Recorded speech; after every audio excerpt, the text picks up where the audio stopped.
Welcome to the Network Encyclopedia.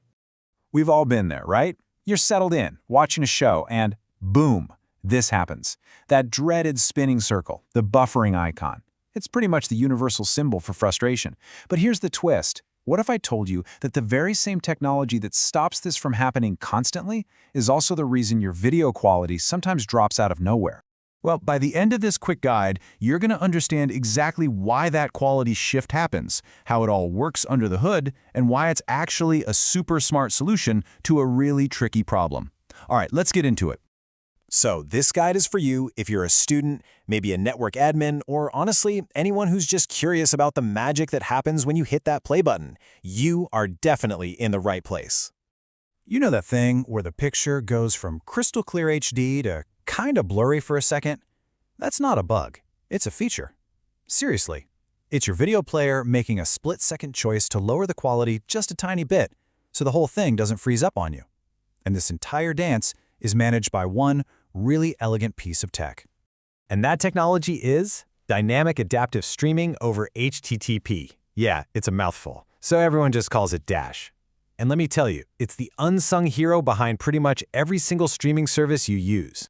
So, to put it simply, Dash is just a technique that lets your device, your phone, your TV, intelligently switch between different quality levels of a video, like in real time.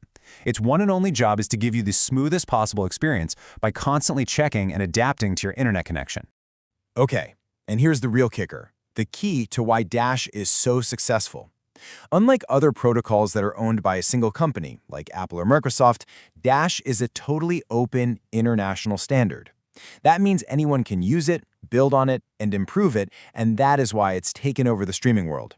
And if you're finding this helpful so far, do me a quick favor and hit that like button, and think about subscribing. It really does tell YouTube that this kind of deep dive content matters, and it helps us reach more people who genuinely want to understand how networks tick. Okay, so how does this magic actually work? Let's break it down with an analogy. I want you to think of Dash as a super intelligent, all-you-can-eat buffet. So here's how this smart buffet works. First, the server takes the whole video and slices it into these little bite-sized chunks, and it prepares each chunk in every possible quality, from, a basic snack to a full-on gourmet meal.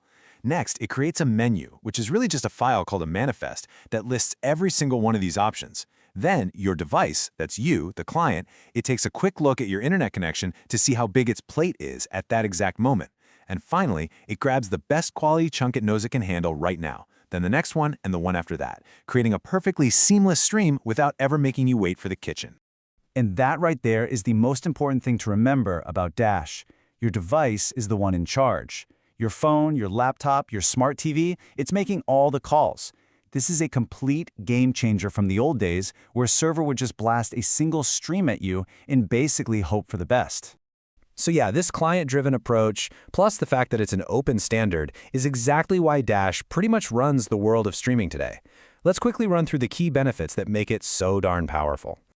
First off, Dash is codec agnostic. That's a fancy way of saying it doesn't care what video format you're using. It also runs on standard HTTP, the same stuff that delivers every website you visit. That means companies don't need to buy expensive, specialized servers, so it's way more cost-effective and super scalable. For us, the viewers, that means less buffering. And for the streaming companies, it means less wasted bandwidth. It is a total win-win.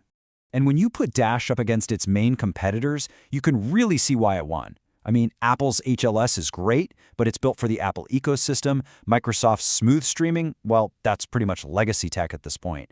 Dash is the only one that stands alone as the true international, plays well with everyone's standard. And because it's that universal standard, it's no surprise that it's the tech behind the biggest names in the streaming game. Yep, Netflix, YouTube, the BBC iPlayer, you name it. Countless live sports broadcasters too. They all rely on Dash to get those high-quality streams to millions and millions of us, all at the same time. It's truly the invisible backbone of the entertainment we watch every day. But the story definitely doesn't end here. The whole idea of adaptive streaming is always evolving, always pushing to keep up with the next wave of technology. So what's next? Well, for one, expect AI to start making even smarter, more predictive decisions about which video chunk to grab next. The rollout of 5G is going to unlock even higher quality streams with almost no delay. And think about VR and AR. For those to work, Dash is going to be absolutely crucial for delivering huge amounts of data without making you nauseous. There's even a big push to make it all more efficient, to reduce the carbon footprint of all this streaming. All of this leads to a pretty cool final thought.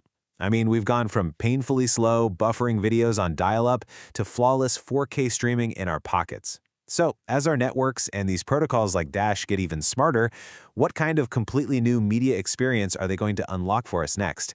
Thanks for watching. If you'd like to explore this topic in more depth, definitely check out the full article. It's linked for you in the description. And don't forget to browse the channel for more structured networking guides. We'll see you in the next video.